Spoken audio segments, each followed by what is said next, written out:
What does one say to an ancient Nephilim ghost? I suppose you start with... Come out to the coast, we'll get together, have a few laughs. Hello, my friend. Stay a while and listen. What's going on YouTube? It's Filthy and we're back with another video. I hope you've enjoyed the launch of Diablo 4. We've been blasting for about 10-11 hours worth of game time. Beaten the game, I'm knackered. I've been up since 3:30 in the morning because like a kid, like Christmas, I just couldn't sleep. But yeah, I've had a lot of fun and I thought I'd share this build with you. It is a Cold Sorcerer, really strong to demonstrate that hell, which is Act 6 in the game, level 45 area. We can take our 36 level sorcerer in there. We don't have a perfected build, we don't have all the aspects that we theoretically could have, and we can still crunch the enemies and get through that. A little squishy obviously because we're pushing it 9 levels above where we're theoretically supposed to be, but it does get the job done and it kills the elites pretty quickly. Final boss has died and we are level 39 now. With the game beaten, we just have to get ourselves up to 50. The gear on the character looks a lot better than it is, or better than it was I should say, because obviously because I've been playing a level 45 zone with a 36, 37, 38 character, what that has basically meant is that every item that dropped in that zone was almost like an upgrade immediately, because the level disparity was so high. So you know, even if it dropped on a low roll on a 45 zone, it could still be like high 20s, mid 30s, 40, whatever, you know, unusable for the character at the moment. So I had a level 7 pair of gloves, I've got a level 10 amulet. The gear requirements are really easy for this, so even though the gear that I've got probably looks a little bit better than it had done earlier, I will show some early gameplay footage of like, I don't know, mid 20s or something like that, and we're still crushing stuff.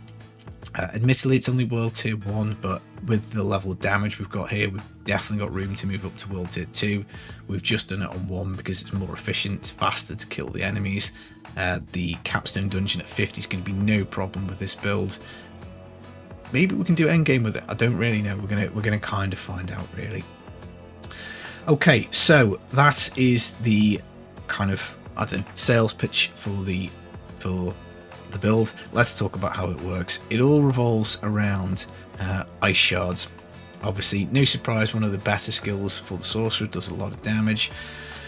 The main kicker here though really is getting it in the enchantment slot, because what happens here is when you do any freeze at all, it fires ice shards at the target, and they do a lot of damage. So if you can freeze by any way, any means, fair or foul, you're going to do a lot of damage. Now the main source is going to be Frost Nova. This is an AoE freeze. We also add vulnerability with this, giving extra damage to the monsters, which is just fantastic.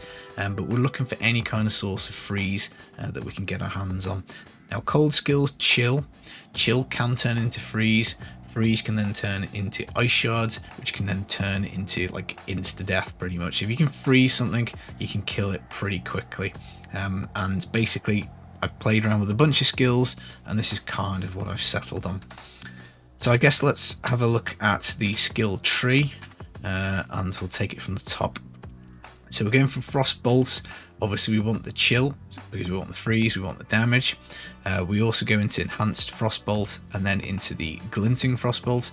So whenever anything is chilled, which is pretty much all the time, because we're using exclusively cold skills, or when something is frozen, which again is a big chunk of the time, we get 4 mana back. That's great because that makes this a lot less mana thirsty than something like the Chain Lightning Sorcerer, which whilst is strong, I'm not sure is quite as strong damage wise as this, and it's certainly much more mana thirsty. We do have a point in Firebolt. You don't need this until 30 because it's going to go into the enchantment slot just to activate a burn for us, as per Rax's big brain idea to basically make benefits of the nation of Kazakhstan. Oh la la! Oh, to get the benefits of burning basically. Moving us down to the core skills, of course, ice shards. We pump this up to the max rank. You want to find gloves with plus ice shards on if you can, because that another extra levels will just be more damage. We've gone into enhanced Ice Shards, which gives you a little ricochet off frozen enemies. And then I've gone for the Greater Ice Shards, so if we have a barrier up, it will kind of pretend they're frozen and do the ricochet anyway.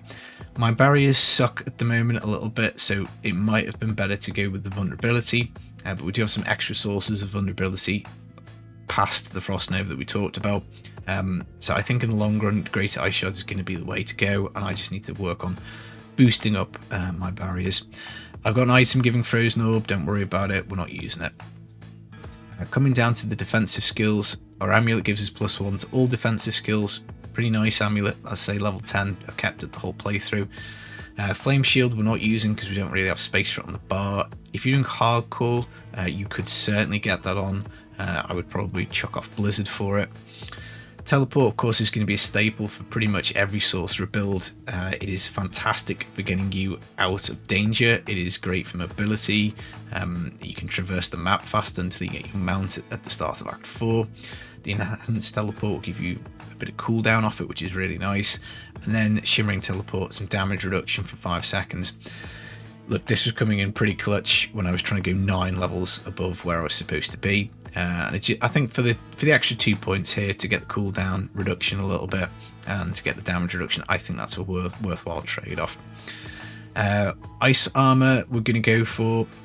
This basically will give us like a barrier, so that is kind of like our main source of it. You can add to the barrier as you do damage, which is nice, so it does last a decent amount of time, 6 seconds, 20-second cooldown.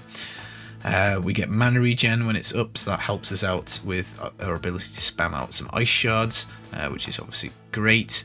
And then we do actually have shimmering ice armor, so if anything hits us whilst we've got it up, 15% chance it's going to get frozen.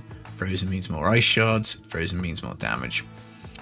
Frost Nova, been lucky, we've got +3 to this from items. I would like to pump this up with some more skill points at some point in the build, but I've just got the 1 in it. AoE freeze, as we say, can reduce its cooldown if you once you kill the stuff that's frozen, up to 4 seconds off it, and then we can do the vulnerability for extra damage. Really nice for bosses because that 6-second vulnerability is pretty handy. Moving down to Conjuration, we've not taken any of them, but we have taken Align the Elements. This stacks up to 40% damage reduction. Once an elite damages you, it drops off, but I think it's worthwhile taking for the point. And then we can also get this, when we use a cooldown, we get a barrier. So again, barriers are kind of helpful. So we've got Ice Armor on a cooldown, we've got Frost Nova on a cooldown, we've got Teleports. We've got 3 sources of cooldown here, so that is 3 barriers basically, which is going to be pretty handy. And obviously the Ice Armor does a barrier in and of itself.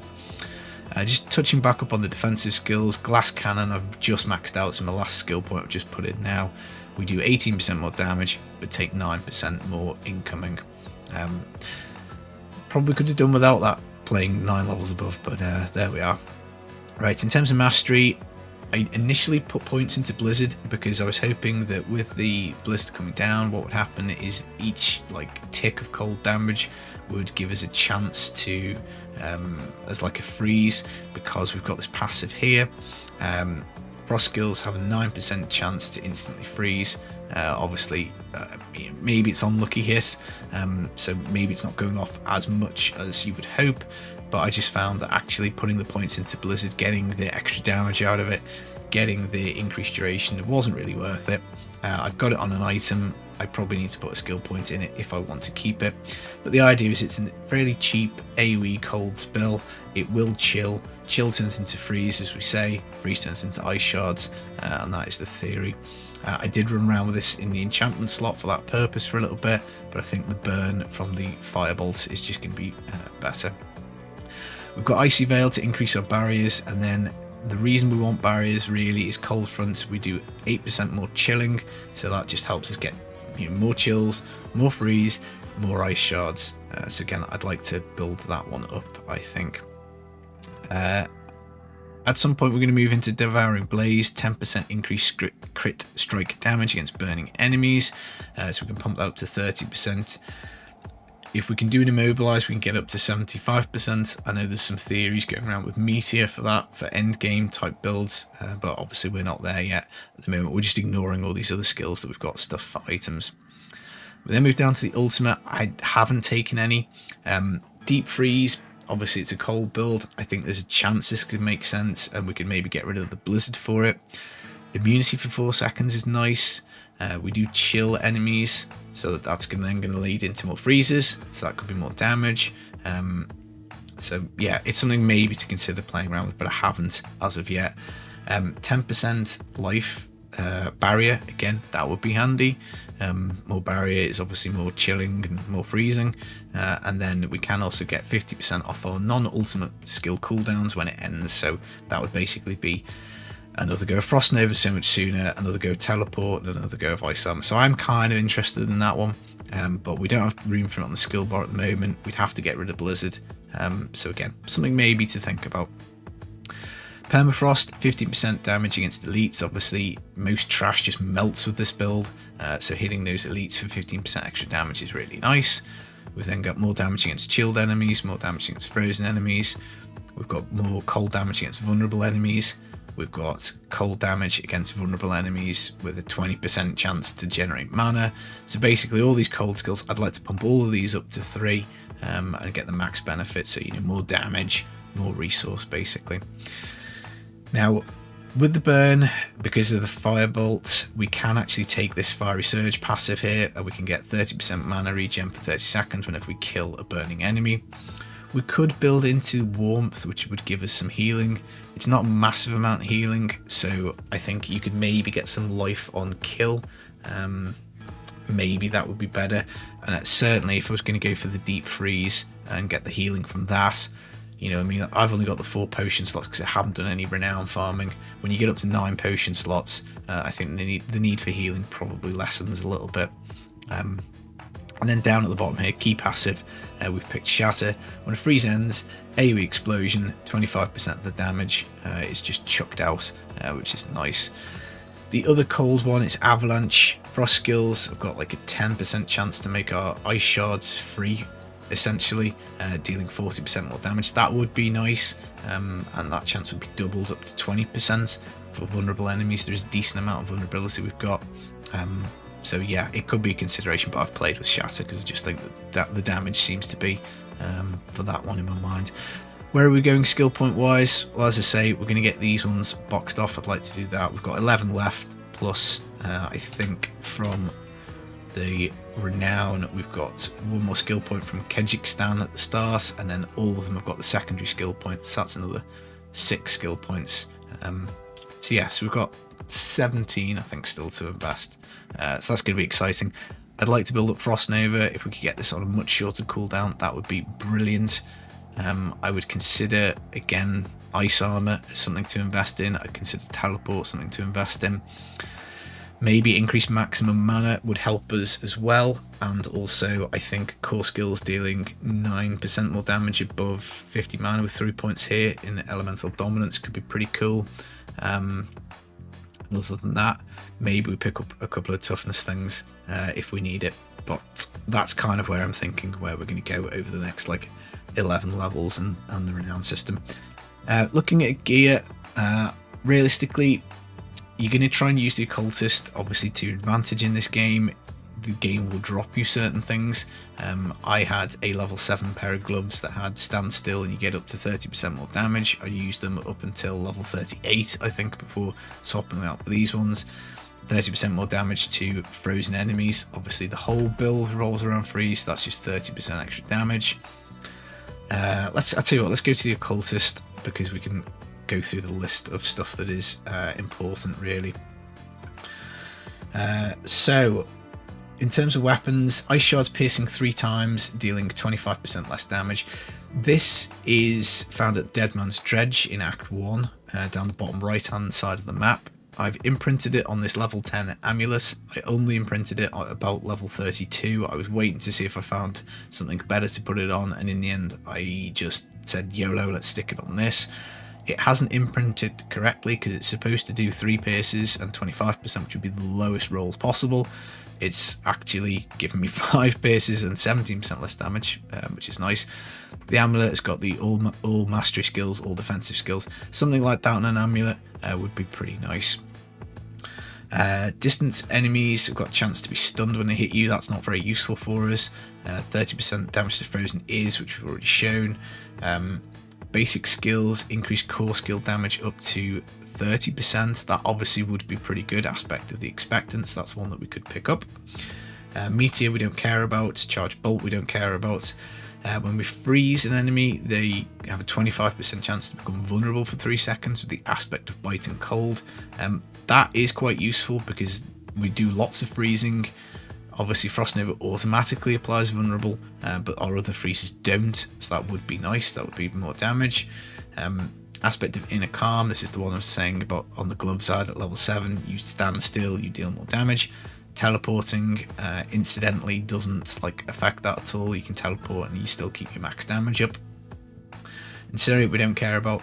Basic skill attack speed I don't really care about, but it wouldn't be the end of the world if you found an item with this on, simply because more attack speed would be more chilling, more freezing, blah blah blah. Lightning Spear no, Thorns no. Increased damage to vulnerable enemies when you have a barrier. We are building barriers as the sorcerer, so that's potentially okay. And this is a big one. I haven't found this yet. I haven't gone and done the dungeon. Elementalist's aspect, core or mastery skills. Cast at above 100 mana, so that's pretty full on the mana to be honest, but it is 20% increased crit strike chance, which is pretty good. And then Edge Masters again is probably going to be a staple in builds. 10% increased damage depending on how much primary resource you have, so those two go together pretty well. What have I found? Well, I've found Meteor power on my weapon, so this sucks, doesn't do anything, but it's a nice high damage weapon. For the boots, ranks to stuff like Frost Nova, Teleport, Ice Armor are ideal. Extra evade charges are ideal. Move speed is ideal. Intelligence is more damage, that is ideal. In terms of pants, you can get plus to Blizzard here. I'm not sure how big of an advantage that is, to be honest. I don't think if you pump points into Blizzard the chill increases. I think it just increases the damage, so you don't have to sweat that too much. But if you can maybe think about it, particularly if you did build into the Blizzard on a full cold build. So what have I got here? When not healthy, you get the bubble. You get that on Vigo's amulet anyway, so that's quite an easy one to imprint. It's not that useful to be honest, but you are immune when you're in it. It's got a 90-second cooldown. 30% damage for frozen enemies. Obviously, we love that. On these gloves, willpower is resource regen, so that's nice. Attack speed is more, attacks basically, some more damage, so that's good. Ideally you'd want intelligence for more damage, and I'm not sure what crit wise can roll on gloves, but crit chance and crit damage are both nice stats if you can get them. On the chest plates, I've imprinted this. Basic skills do 20% damage reduction for 4.5 seconds. You're going to be using a lot of your basic skill, so that makes sense. You may as well pick up that damage reduction. Very handy when I was pushing just as far as I could go. Recently just found this helm. Deep Freeze gives us 10% of life and mana per second. Could be useful, but at the moment is just here for its moderately high armor and stats at level 25. Rings, we've got the vulnerability barrier power on here, and then I've imprinted one, which is basic skills reduce mana cost of your next skill by 10, which I think is in the resource section. Another good one would be using a cooldown, restores 15 mana, because we've got a few cooldowns as we talked about earlier, so more mana would obviously mean we could do more ice shards. Now occasionally we do go dry on the mana, it's just going to happen if you spam.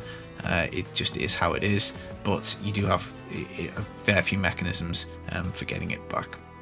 So basically the gear, as I say, you're just going to imprint what you've got. You obviously can do your extractions and you can keep them in your little inventory, and then when you find something that you like, you can stick it on. You obviously get increased power on two-handed weapons, amulets, 150% respectively. So just do your best, but as I say, if I'd filmed this video at level 30 or whatever, the gear would have been trash in comparison. The build, the whole freeze ice shard mechanic just does so much damage. Right, I think that covers everything. We've done skills, we've done the tree, we've done the gear. I'm going to take this build up to 50. I'm going to take it to World Tier 2. It can easily handle the damage. I think the Capstone Dungeon will be super easy, barely an inconvenience as well. So I'm going to try that. I'm not sure how far we can go with this cold build, but I'd like to see maybe World Tier 3, World Tier 4. I don't know, we'll find out. Hope you've been enjoying the game. I've been the Filthy Casual. Take it easy, guys. Peace.